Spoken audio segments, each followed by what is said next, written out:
Hello दोस्तों, कैसे हैं आप सभी। आज हम बीए फर्स्ट ईयर का जो हमने स्टार्ट करा था एक्सरसाइज 1.2 सॉरी 1.1 के जो हमने एग्जाम्पल कर लिए थे। फर्स्ट जो क्वेश्चन था एक्सरसाइज का वो भी कंप्लीट कर लिया था। अब हम एक्सरसाइज 1.1 के एक्सरसाइज 1.1 का हम सेकंड पार्ट कंप्लीट करने वाले हैं।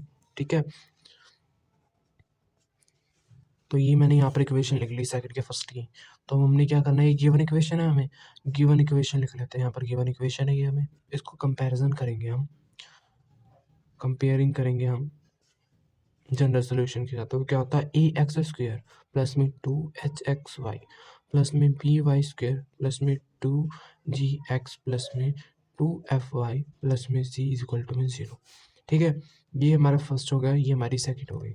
इसको हम फर्स्ट और सेकंड को कंपेयर करेंगे और यहाँ से हमें A B C F G H की वैल्यू मिलेगी।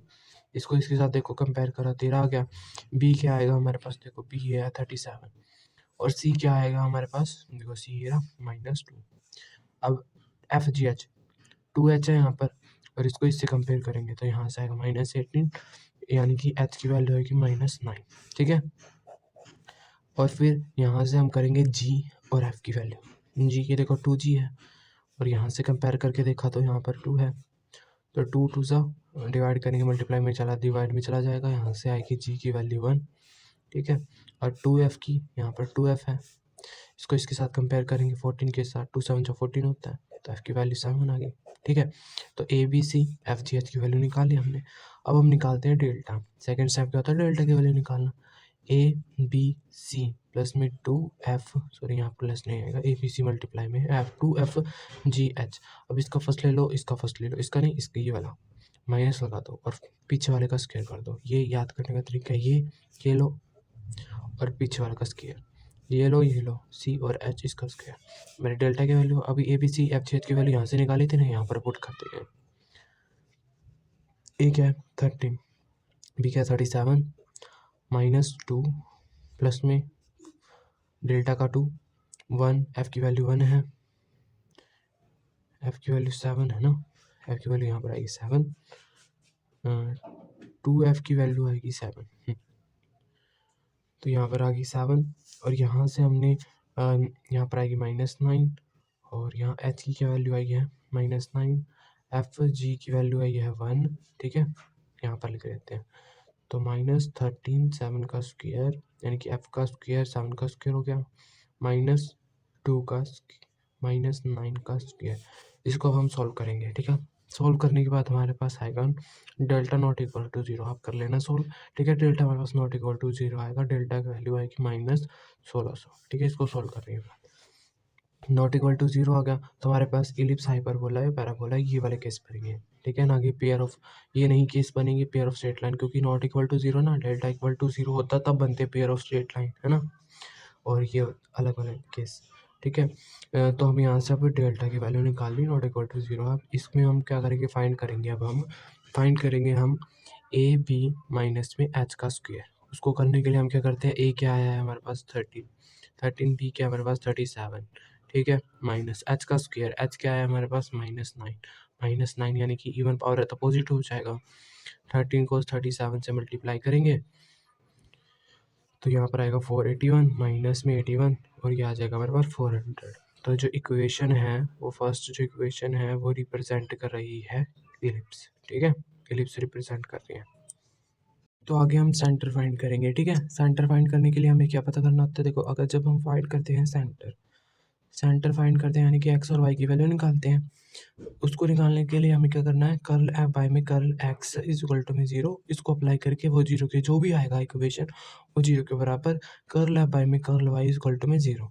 अब इसको कैसे करते हैं, पार्शली होता है, इसको भी हम सीख लेते हैं। तो गिवन इक्वेशन होती है ना फर्स्ट, उस गिवन इक्वेशन को देखो, partially with respect to X. Partially का मतलब होता है कि एक्स के रिस्पेक्ट में कर रहे हैं ना हम, तो यहाँ पर सारे वाले एक्स को ही पार्शली डिफरेंशिएट करेंगे और वाई वाले को हम 0 यानी कि कांस्टेंट लेके चलेंगे और उसको 0 ऐड कर देंगे। तो यहाँ से पूरा एक्स है ये करेंगे, इसका करेंगे। अब ये वाई का, तो इसको हम, ये 0 हो जाएगा, ये एक्स का है। ठीक है, इसका करेंगे हम, इसका नहीं करेंगे, वाई है ये कांस्टेंट है, ये भी 0 हो जाएगा। तो अब हम अब करते हैं 13 13 का 13 टू जो 26 यानी कि पावर आगे चली जाती है ना डिफरेंशिएट करने में। माइनस 18 एक्स के रिस्पेक्ट में, तो एक्स तो 1 हो जाएगा, तो यहाँ पर वाई आ जाएगा इसका, ठीक है। प्लस में ये देखो वाई, पूरी ये वाई वाली टर्म है तो 0 हो जाएगी। अभी यहाँ पर एक्स का है तो 2 आ जाएगा, 1 हो जाएगा एक्स। प्लस में 14 का 0 हो जाएगा क्योंकि वाई वाली टर्म है, ये भी 0 हो जाएगी, ठीक है। हमारे पास क्या बची 26 एक्स प्लस में माइनस में 18 प्लस में 2 is equal to 0। Partially differentiate X के रिस्पेक्ट करके जो भी आएगी उसको 0 के बराबर रख देनी है, तो ये हमारी वैल्यू आई। इसको हम थर्ड लेट कर लेते हैं, ठीक है, इक्वेशन।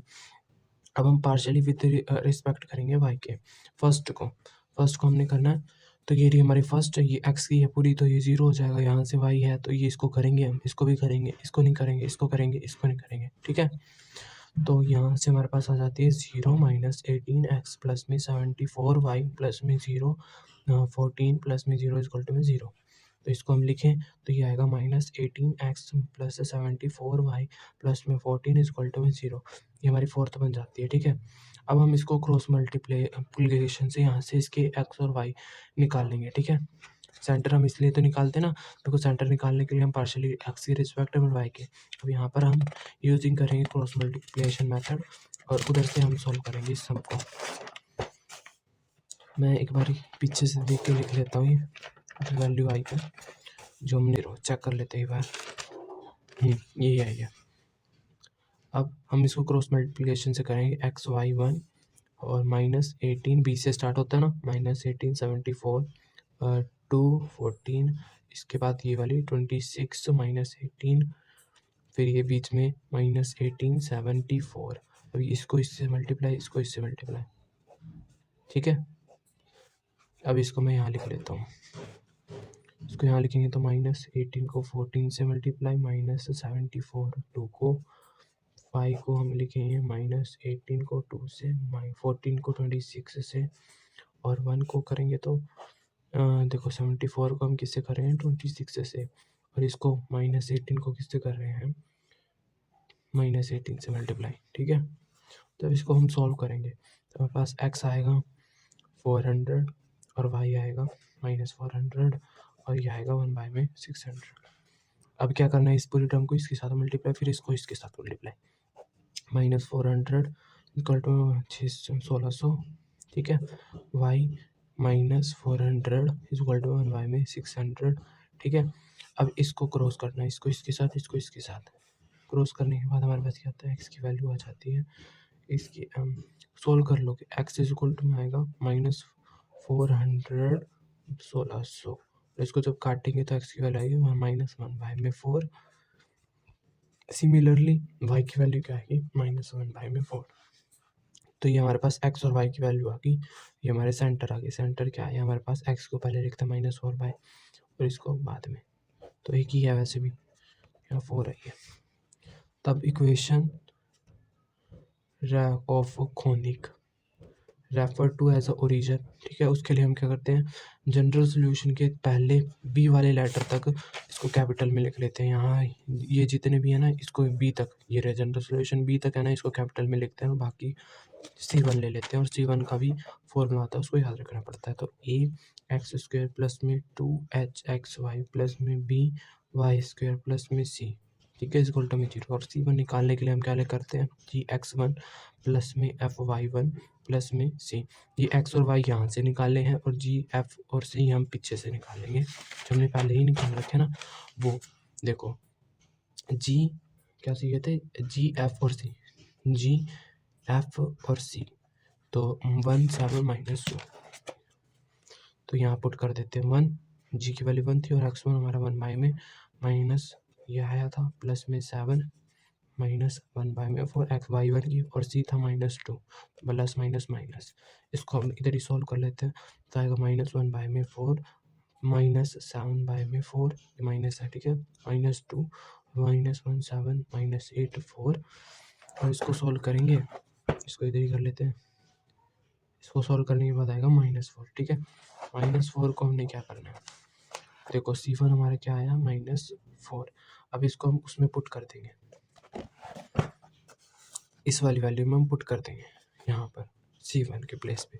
और कैपिटल वन देखो यहाँ पर जो कैपिटल एक्स ये 2 और यहाँ से जो वैल्यू आई है ना, ये जो पीछे निकाली थी ए की बी की, वो यहाँ पर आ जाएगी 13 है ए। तो मैं इसको लिख लेता हूँ 13x² प्लस में 2h क्या था हमारे पास, देखो 2h था हमारे पास -9, तो ये -9xy प्लस में b क्या था हमारे पास, b था 37y² प्लस में c1 हमने -4 अभी निकाला ना, यहाँ पर -4 = में 0 आ जाएगा। ठीक है, ये आपका हो गया फर्स्ट इतना स्टेप।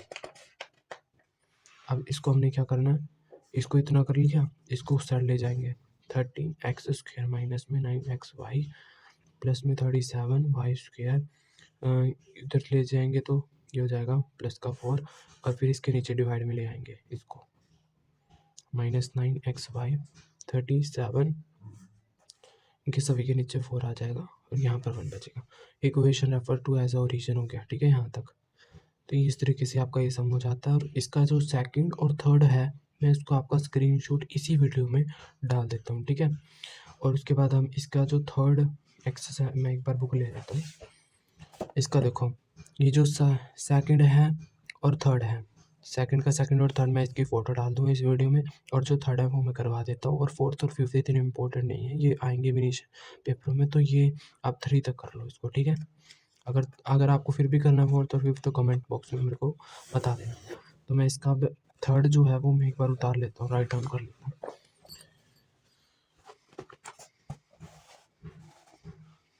क्या लिख रखा है, फाइंड द एसिम्प्टोट फाइंड करना हाइपरबोला का, और इक्वेशन फाइंड करनी इक्वेशन ऑफ कॉन्जुगेंट हाइपरबोला। मैंने आपको बता रखा है जब आपको ये करना हो ना स्टेप, तो आप इसकी क्या करना है, कंपैरिजन करके A B C F G H की वैल्यू निकाल लेना जो हम अभी तक कर रहे हैं, फिर डेल्टा की वैल्यू निकाल लेना, डेल्टा से नेचर फाइंड कर लेना, और फिर कॉन्जुगेंट हाइपरबोला इक्वेशन ऑफ एंगल की जो यहाँ से है ना, ये वाली 2 वैल्यू देखो आपकी बुक में ही है, इक्वेशन ऑफ एसिम्प्टोट और इक्वेशन ऑफ कॉन्जुगेंट हाइपरबोला। इनको याद कर लेना, और याद करने में बहुत आसान है। देखो यहाँ से यहाँ तक तो जनरल सोल्यूशन ही है, delta A B minus I square, इसको याद रखना है। कॉन्जुगेंट हाइपरबोला में सिर्फ यहाँ पर 2 लग जाएगा, बाकी सारा ऊपर वाला सेम है। ठीक है, तो ये इजी है, बस इसको ध्यान से समझना है कि भैया हम थर्ड कर रहे हैं तो हमें निकालना है कि वन इक्वेशन हमें ये दे रखी है 3x² माइनस में 5x। इस जो चैप्टर के जो सम है ना, वो बस लेंथ थोड़े से लंबे हैं, पर अगर आप इसके स्टेप्स को समझिए, याद कर लिए अच्छे से, तो आपके लिए बहुत आसान हो जाएगा। ठीक है, पेपरों में भी और वैसे भी।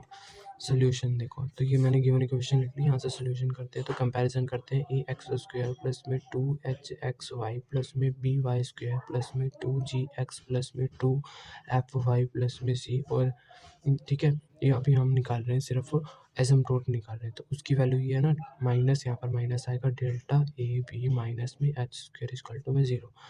तो यहाँ पर हम गिवन इक्वेशन क्या था, गिवन इक्वेशन कंपैरिजन करेंगे जनरल सॉल्यूशन के साथ। तो जनरल सॉल्यूशन ये इतना तो जनरल सॉल्यूशन ही है, तो यहाँ से ए बी सी की वैल्यू निकाल लेते हैं। 3 आएगी और -2 आएगी और 14 आएगी। ठीक है, 2h माइनस 5, 2g17, 2f1। तो यहाँ पर h की वैल्यू आएगी -5/2 और g की आएगी 17/2 और f की आएगी 1/2। ठीक है, ये हमारी वैल्यू आ गई।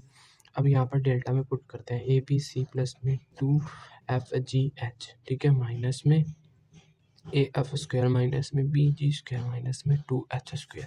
तो ए बी सी ऊपर से जो वैल्यू निकाले इसमें पुट कर देंगे, सिंपल।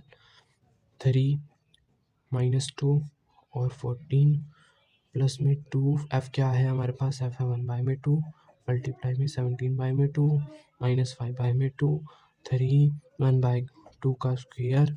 अब बस मैंने सिंपली वैल्यू को रख दिया जल्दी जल्दी, 17/5 का स्क्वायर, इसका स्क्वायर है। ठीक है, और यहाँ पर -14 -5 का स्क्वायर।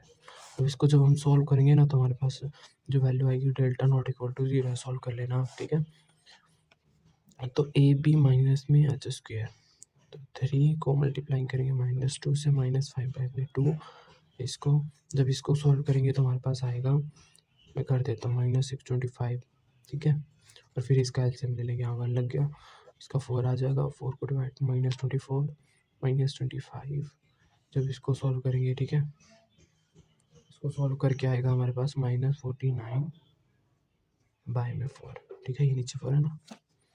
फिर इक्वेशन ऑफ एसिम्प्टोट की इक्वेशन ये होती है ना, ये देखो इक्वेशन ऑफ एसिम्प्टोट यहाँ पर होती है ना, बस यहाँ पर ए बी सी यहाँ पर मैं लिख देता हूँ ए एक्स स्क्वायर प्लस में 2h(x)y प्लस में by स्क्वायर प्लस में 2gx प्लस में 2fy प्लस में c माइनस डेल्टा वाई में ए बी माइनस में h स्क्वायर इक्वल टू में 0, ये लिखना है।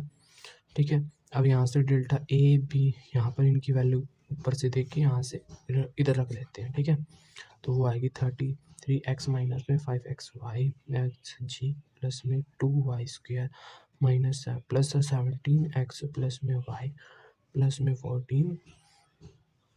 14 और यहाँ पर हमारी क्या वैल्यू आई थी, डेल्टा की वैल्यू क्या आई थी, डेल्टा की वैल्यू आएगी, डेल्टा की वैल्यू नॉट इक्वल टू 0 थी ना, पर आई थी डेल्टा की वैल्यू आई थी हमारे पास -49। तो एक बार आपको सॉल्व तो कर लेना, पर आएगी इसकी वैल्यू -49। ठीक है, तो -49 यहाँ पर हम लिख देते हैं -49, तो यहाँ 1 नहीं आएगा ना। और ए बी माइनस स्क्वायर की आई थी -49 बाय में 4, मैंने बस वो यहाँ पर लिख दी, देखो 49 डिवाइडेड बाय 49 और बाय में लोकल होके हमारे पास ये आएगी वैल्यू 3x² माइनस में 5xy प्लस में 2y स्क्वायर प्लस में 17x प्लस y 14। ठीक है, ये उसके बाद इसको सॉल्व करके आएगी हमारे पास 4 वैल्यू आ जाएगी। और उसके बाद हमने कॉन्जुगेंट में क्या होता है, कॉन्जुगेंट हाइपरबोला क्या होता है, यहाँ पर सिर्फ 2 लग जाता है, तो इधर इसको 2 से मल्टीप्लाई कर देंगे तो कॉन्जुगेंट हाइपरबोला भी आ जाएगा हमारा। तो इसी के साथ ये सम हो जाता है कंप्लीट।